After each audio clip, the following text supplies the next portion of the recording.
রাজ্যের মুখ্যমন্ত্রী সহ তৃণমূল কংগ্রেসের পক্ষ থেকে বলা হচ্ছে পরিকাঠামো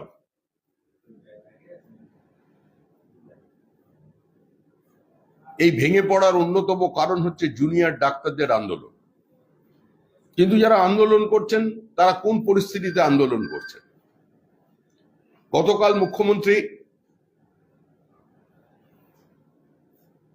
বিবৃতি দিলেন যে তিনি প্রয়োজনে পদত্যাগ করতে চান।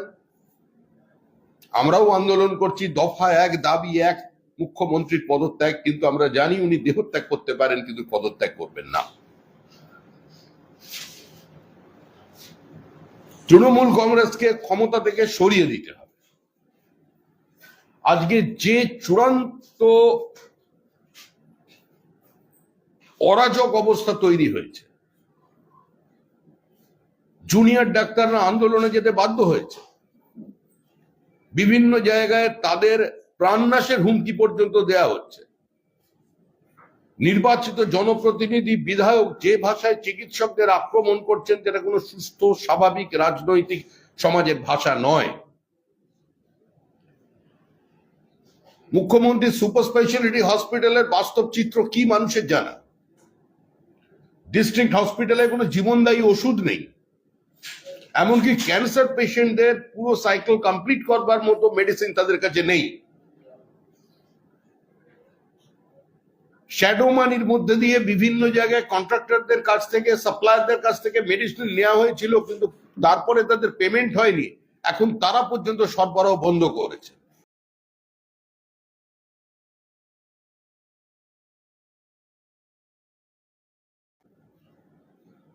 সার্বিকভাবে চরম দুর্নীতি, লুট, একটা সীমাহীন লোভ এবং প্রাতিষ্ঠানিক অনুমোদনের মধ্যে দিয়ে আজকে এই বিপর্যয় ঘটে গেছে। একটা সন্দীপ ঘোষের পক্ষে কিংবা একজন সুদীপ্ত রায়ের পক্ষে এত বড় একদলীয় একচেটিয়া একাধিপত্য প্রতিষ্ঠা করা সম্ভব ছিল না যদি রাজনৈতিকভাবে তাদের অনুমোদন না থাকে। প্রধানমন্ত্রী নরেন্দ্র মোদী ঘোষণা করেছেন যে আগামী 5 বছরের মধ্যে সারা দেশব্যাপী 75,000 নতুন মেডিকেল কলেজের সিট যাতে তৈরি হয় তার জন্য তিনি দেখবেন। এটা কমিটমেন্ট।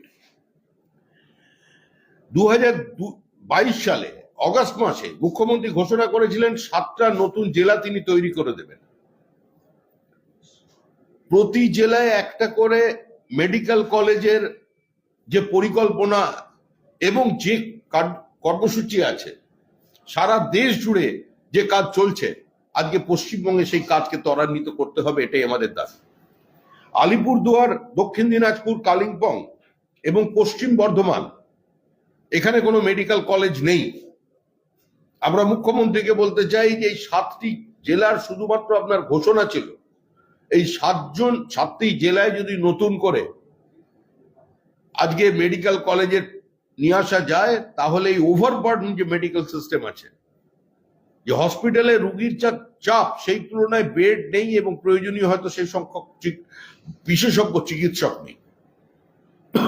উত্তরবঙ্গে পরিস্থিতি এমন জায়গায় পৌঁছেছে, উত্তরবঙ্গে কোনো সরকারি হসপিটালে কার্যত কোনো নিউরোসার্জন নেই। কলকাতা থেকে যিনি গিয়েছিলেন নির্বাচনের আগে, তাকে আবার ফেরত আনা হয়েছে। এই পরিস্থিতিতে মানুষকে মৃত্যুর দিকে ঠেলে দেওয়া ছাড়া আর অন্য কোনো পথ পশ্চিমবঙ্গের বর্তমান সরকারের কাছে নেই। কল্যাণীতে এইমস তৈরি হয়েছে, এখনো পর্যন্ত সেই এইমস পুরোপুরি কার্যকর হয়নি। এখানকার রাজ্য সরকার আবার চিকিৎসকদের সবসময় এনওসি দেন না, মানে এক প্রকার এটাও এক ধরনের অসহযোগিতা। এবং আমরা বারবার বলেছি, উত্তরবঙ্গের মানুষ যারা একটা টোপোগ্রাফিক্যালি ডিসঅ্যাডভান্টেজিয়াস পজিশনের মধ্যে আছে, শুধু একটু চিকিৎসা পাওয়ার জন্য কাউকে 200 কিলোমিটারের মতো ট্রাভেল করতে হয়, এবং সে ধরনের কোনো উন্নত চিকিৎসার পরিষেবা কার্যত উত্তরবঙ্গের বিভিন্ন জেলায় নেই। শুধুমাত্র ইগো পলিটিক্সের কারণে অনেক দূর এগিয়েই আজকে রায়গঞ্জের এইমস বন্ধ হয়ে গিয়েছে। এটা আমরা লোকসভা এবং রাজ্যসভায় প্রশ্ন তুলেছি। আমাদের যিনি রায়গঞ্জের বিধায়ক আছেন, সাংসদ আছেন, তিনি কেন্দ্রের স্বাস্থ্যমন্ত্রীকে চিঠি লিখেছেন। আমি রাজ্যসভায় প্রশ্ন করেছি যে এটাই, তার উত্তরে ভারত সরকারের পক্ষ থেকে বলা হয়েছে, সংশ্লিষ্ট দপ্তরের মন্ত্রী অনুপ্রিয়া প্যাটেল জানিয়েছেন যে উত্তরবঙ্গে এইমস তৈরির পরিকল্পনা এখনো পর্যন্ত বাতিল হয়ে যায়নি। যদি রাজ্য সরকার অনুমোদন দেয় বা রাজ্য সরকার যদি সহযোগিতা করে, ভারত সরকার উত্তরবঙ্গে আরেকটি এইমস, বিশেষ করে রায়গঞ্জে এইমস তৈরি করবার জন্য তৈরি আছে। শিক্ষক ছাত্ররা আন্দোলন করছেন, সবাই পথে নেমেছেন, সমাজের ভিন্ন ভিন্ন স্তরের মানুষ রাজনৈতিক দলমত নির্বিশেষে রাস্তায় নেমে আন্দোলন করছে। কিছু অপ্রাসঙ্গিক রাজনৈতিক শক্তি তারা এর মধ্যে প্রাসঙ্গিক হয়ে উঠবার চেষ্টা করছে, যাদের পশ্চিমবঙ্গের মানুষ 34 বছরে গ্রহণ করেছিল, পরীক্ষা করেছিল এবং যাদের পরিত্যক্ত করে দিয়েছে, তারাও এর মধ্যে ঢুকে পড়েছে। আন্দোলন চলুক, প্রত্যেকটি প্রতিবাদ, প্রত্যেকটি আন্দোলনের সঙ্গে আমরা সহমত প্রকাশ করছি। বিরোধী রাজনৈতিক দলেরা স্বাভাবিকভাবেই এই সরকারের বিরুদ্ধে আন্দোলন করবে, না করাটাই অস্বাভাবিক। কিন্তু একটা অরাজনৈতিক আন্দোলনের মধ্যে ঢুকে পড়া, সেই অরাজনৈতিক আন্দোলনের ছত্রছায়া থেকে একটা পার্টি অফিসে এসে দলীয় সিম্বল এঁকে দেওয়া, এটা কোন ধরনের সৌজন্য, রাজনৈতিক সৌজন্যের মধ্যে পড়ে? এত নিম্ন রুচির রাজনীতি এবং পরিকল্পিতভাবে স্বতঃস্ফূর্ত জুনিয়র ডক্টরসদের যে গণপ্রতিরোধ, তার মধ্যে কিছু মানুষ ঢুকে কেউ কেউ আজাদি স্লোগান দিচ্ছে, যেন মনে হচ্ছে এটা ইউনিভার্সিটির ক্যাম্পাসে সেই ভারত তেরি টুকরে হোঙ্গে সেই লোকজন ঢুকে পড়েছে। কিছু মানুষ যারা বিভিন্ন বুথে নির্বাচনে পরাজিত হয়েছে, পঞ্চায়েতে প্রার্থী দিতে পারছে না, যারা বোমা গুলি এসব শব্দ নাকি আগে কোনোদিন শুনেইনি সিপিআই এর। বুথ দখল, অন্য রাজনৈতিক দলের পার্টি অফিস দখল, পতাকা পোড়ানো, খুন, ধর্ষণ, বিরোধী রাজনৈতিক দলের উপরে আক্রমণ, মিটিং মিছিল করতে গেলে তার উপরে বোমা বর্ষণ। সিপিএম এগুলো কত শোনেইনি, এই প্রথম তারা জানতে পারছে মমতা বন্দ্যোপাধ্যায়ের আমল। কিন্তু মানুষকে এতটা স্মৃতিশক্তিহীন মনে করার কোনো কারণ নেই, পশ্চিমবঙ্গের মানুষকে এতটা রাজনৈতিক অচেতন মনে করার কোনো কারণ নেই। তাদের সেটিং তত্ত্বকে মানুষ প্রত্যাখ্যান করে 2021 সালের বিধানসভা নির্বাচনে বাইনারি সেট করে দিয়েছে যে তৃণমূলকে যদি হারাতে কেউ পারে, সে হারাতে পারবে বিজেপি। শুধু 2021 বিধানসভা নির্বাচন নয়, 2021 পরে যে উপনির্বাচন হয়েছে সর্বশেষ লোকসভা নির্বাচনের আগে ধূপগুড়িতে, সেই ধূপগুড়িতেও মানুষ একই বাইনারি, একই মেরুকরণ পশ্চিমবঙ্গের মানুষ এস্টাবলিশ করে দিয়েছে এবং তার মধ্যে রাজনীতি চলছে। আসলে বিজেপি অফিসের দেওয়ালে কাস্তে হাতুড়ি তারা এঁকে দেওয়া বা বিজেপির কোন নেতাকে দেখলে গো ব্যাক স্লোগান দেওয়া, হঠাৎ উন্নাও আত্রাসের ঘটনা তুলে আনার কারণ কি? কারণ এখানে মমতা বন্দ্যোপাধ্যায়কে বার্তা দিচ্ছেন, আমরা বিজেপির বিরোধিতা করছি, আমরা আছি। আমাদের মিছিলে, আমাদের ব্যারিকেডের ওপরে আনপ্রভোক যেন টিয়ার গ্যাস শেলিং না হয়, যেন ওয়াটার ক্যানন না চলে, যেন ওখানে লাঠিচার্জ না হয়। প্রমোদ দাশগুপ্তের পার্টি, হরেকৃষ্ণ কোগারের পার্টি, মুজফ্ফরের পার্টি অনেকদিন আগেই তারা ফিশ ফ্রাই এর মধ্যে দিয়ে আত্মসমর্পণ করে এসেছে। বিভিন্ন জায়গায় তৃণমূল কংগ্রেসের লোকজন লোকসভা নির্বাচনে তাদের হয়ে ফ্লেক্স লাগিয়েছে, হোর্ডিং লাগিয়েছে, কার্যত নো ভোট টু বিজেপিতে অংশগ্রহণ করে বুক চিতিয়ে বিভিন্ন জায়গায় ভোট কেটে পশ্চিমবঙ্গের তৃণমূলের কে ক্ষমতায় রেখে দেওয়ার জন্য যে কাজ আগে অতীতে কংগ্রেস সিপিআইএম এর জন্য করেছে, এখন বামেরা তৃণমূল কংগ্রেসের জন্য করছে। পশ্চিমবঙ্গে ইডি সিবিআই এর গতিকে ত্বরান্বিত করতে হবে।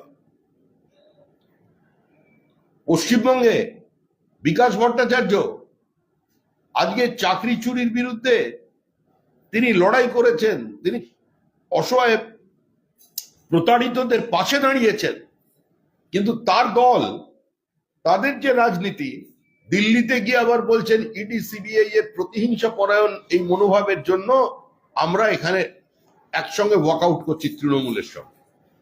এই রাজনীতির সুস্পষ্ট প্রতিফলন হচ্ছে বিভিন্ন জায়গায় জুনিয়র ডক্টরসদের আন্দোলন। আমরা এই আন্দোলনের প্রতি আমাদের সলিডারিটি এক্সপ্রেস করেছি, আমরা এদের সহযোগিতা করছি, সাধ্যমতো যেখানে যারা যেভাবে পারছেন আমরা তাদের পাশে দাঁড়ানোর চেষ্টা করছি। কিন্তু দুর্ভাগ্য এটাই যে তাদের এই আন্দোলনের মধ্যে এমন কিছু মানুষ ঢুকে পড়ছেন যারা সার্বিকভাবে এই আন্দোলনকে একটা রাজনীতির রং দিচ্ছেন এবং পরোক্ষভাবে এই আন্দোলনকে কালিমালিপ্ত করছেন। জুনিয়র ডাক্তাররা কিভাবে কখন কোথায় আন্দোলন করবেন, তাদের আন্দোলনের রূপরেখা তারা তৈরি করবেন, তাদের স্লোগান তারা তৈরি করবেন, তারা কিভাবে মানুষের কাছে যাবেন, মানুষকে বোঝাবেন, সেটা তাদের বিষয়। তারা রাজ্য সরকারের বিরুদ্ধে কত দূর লড়াই করবেন সেটা সম্পূর্ণ তাদের ঠিক করার বিষয়, তাদের স্বতন্ত্রভাবে সেই করার অধিকার আছে, তারা সেটা করছেন। তারা রাষ্ট্রপতির কাছে চিঠি লিখেছেন সার্বিক, কারণ তারা কোনো মানবিক মুখের সন্ধান পাননি। গতকাল সরকারের পক্ষ থেকে অদ্ভুত ধরনের যুক্তি দেওয়া হলো যে সুপ্রিম কোর্টে বিচার চলছে, সুপ্রিম কোর্ট লাইভ স্ট্রিমিং করছে, বলছে অ্যাডমিনিস্ট্রেটিভ কোনো মিটিং এর লাইভ স্ট্রিমিং সম্ভব নয়। পথ কে দেখিয়েছেন? পথ তো দেখিয়েছেন স্বয়ং মুখ্যমন্ত্রী। মুখ্যমন্ত্রী প্রশাসনিক বৈঠকের নামে সরকারি খরচায় কার্যত প্রতি মাসে একটা করে রাজনৈতিক সভা করে। সরকারের খরচায় ভাড়া করে লোক নিয়ে আসা হয় গাড়ি ভাড়া দিয়ে, সেখানে রাজ্যের চিফ সেক্রেটারি ডিআইজি কে বসিয়ে রেখে কখনো তিনি জেলা শাসককে ভৎসনা করেন, কখনো এসপির সমালোচনা করেন, কখনো নিজের দলের সাংসদ বিধায়কদের শাসন করেন, কখনো কাউকে বোমাবাজ বলে চিহ্নিত করে দেন এবং তারপরে তাকেই আবার নির্বাচিত জনপ্রতিনিধি বানিয়ে বিধানসভায় নিয়ে আসেন। এটা তো প্রকাশ্যে চলেছে মানুষের টাকায়। রাজ্য সরকার টাকা খরচা করে প্রকাশ্যে বলেছেন, মুখ্যমন্ত্রীর বিবৃতি, আমাদের নয়, যে আমরা চোখে চোখ রেখে কথা বলতে চাই, আমাদের কাছে লুকোনো কিছু নেই, আমাদের কাছে সবটাই খোলা খাতা, সাদা কাগজের মতো সবকিছু পরিষ্কার। তাহলে যিনি প্রতিনিয়ত প্রকাশ্যে দাঁড়িয়ে প্রশাসনিক সভা করেন, বিরোধীদের বাদ দিয়ে অবশ্যই,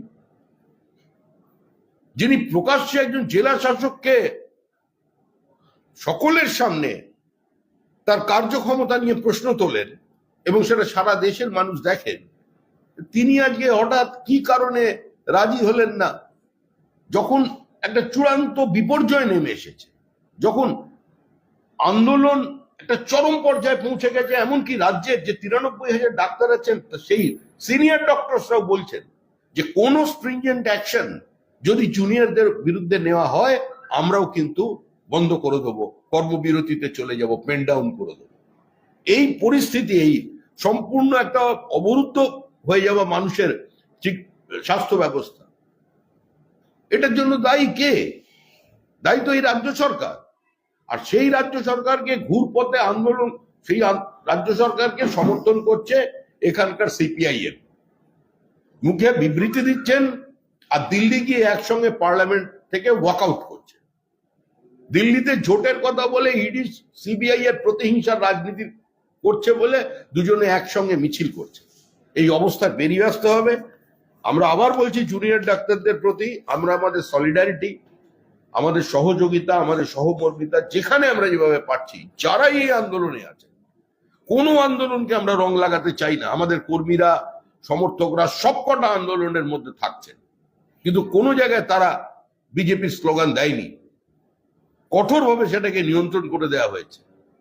আমরা আলাদাভাবে আমাদের মতো করে আন্দোলন করেছি, আমাদের ধর্ণা মঞ্চ চলছে, প্রতীকী আমাদের ধর্ণা মঞ্চ বলছে।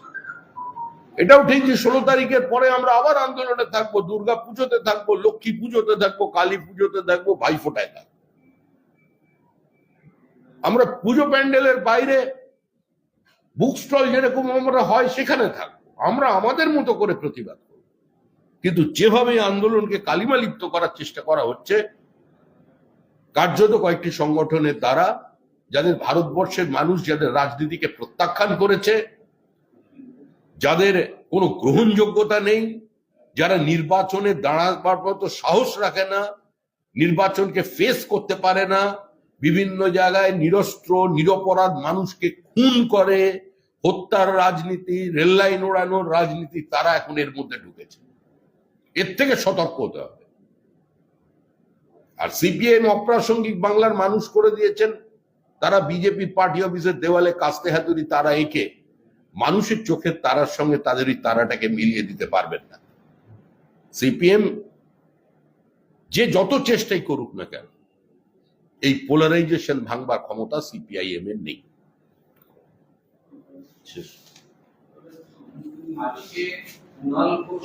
আবার কুণাল, হ্যাঁ কি বলে আমি জানি না। কুণাল ঘোষ একটা টুইট করেছেন, যে টুইটে তিনি বিজেপি অফিসে বিজেপি অফিসের একটা ছবি, এই ছবিটা দিয়ে একটা ভিডিও দিয়েছেন। না কি হচ্ছে ছবিটা? বিজেপি অফিসের ভিতর কিছু আন্দোলনরত ডাক্তার বসে আছেন বলে ওনার দাবি। হ্যাঁ আছেন তো। এবং উনি বলেছেন যে যদি এটা ভুল হয়, রটনা হয় তাহলে ভুল, যদি ঠিক হয় তাহলে কেন কেন কেন কিসের দরকার? যদি এই ভিডিওটা যে বিজেপি অফিসের মধ্যে আন্দোলনরত ডাক্তাররা এসে বসে আছে, তাহলে উনি বলেছেন যে এরা কারা, যদি এটা ভুল হয় তাহলে এটা রটনা। বিজেপির রাজনীতি একটা মানবিক মুখের রাজনীতি। যারা এখানে আন্দোলন করছেন ওনার কাছে বিজেপি কৈফিয়ত দেওয়ার জন্য এতটা দুর্দিন বিজেপির আসেনি। যদি কারোর ওয়াশরুম ব্যবহার করার কোনো প্রয়োজন হয়, যদি কোনো মহিলার কোনো শৌচাগারে যাবার প্রয়োজন হয়, তারা আসবে। এটা তৃণমূল নয়, তৃণমূলের পুলিশ নয়, যে 8 বছরের 8 মাসের বাচ্চাকে কোলে নিয়ে তার চাকরি চুরির আন্দোলনে বসে আছে, যে জীবন থেকে 8টা বছর লুট করে নিয়েছে, তাদের উপরের ইলেকট্রিকের লাইন কেটে দেবো, তাদের সামনে অন্য কোনো পাবলিক টয়লেট থাকলে সেটা তালা লাগিয়ে দেবো পুলিশকে দিয়ে, পানীয় জল দেবো না। এটা কোনো সভ্য সমাজে হয় না, যেটা তৃণমূল করে। আমাদের অফিসে আন্দোলন করতে এসে যদি কারোর জল খাবার প্রয়োজন হয়, সিপিআইএম এরও যদি হয়, সংসদীয় গণতন্ত্রে বিশ্বাস করে, শুধু ভারতবর্ষকে টুকরো করতে চায় না, এই বাদ দিয়ে যারা রাজনীতি করে, তাদের এই অফিসের প্রয়োজনে অসুস্থ হলে, তাদের জল তৃষ্ণা পেলে, শৌচাগারের প্রয়োজন হলে অফিসের দরজা সারা রাত তাদের জন্য খোলা আছে। যদি কোনোদিন এরকম দিন কুণাল ঘোষের আছে, তার জন্য খোলা আছে। আজকে আবার তৃণমূল কংগ্রেসের পক্ষ থেকে কটাক্ষ এসেছে, কল্যাণ বন্দ্যোপাধ্যায় ডাক্তারদের খুনি বলে কটাক্ষ করেছে। কে? আন্দোলনরত ডাক্তারদের খুনি বলে কটাক্ষ করলেন সাংসদ কল্যাণ বন্দ্যোপাধ্যায়। উনি প্রতিভাবান মানুষ, ওনার সম্পর্কে বেশি কিছু বলা যাবে না। ওনার মধ্যে একটি বীর রসের আধিক্য আছে এবং তার সঙ্গে একটা সহজাত প্রতিভা আছে।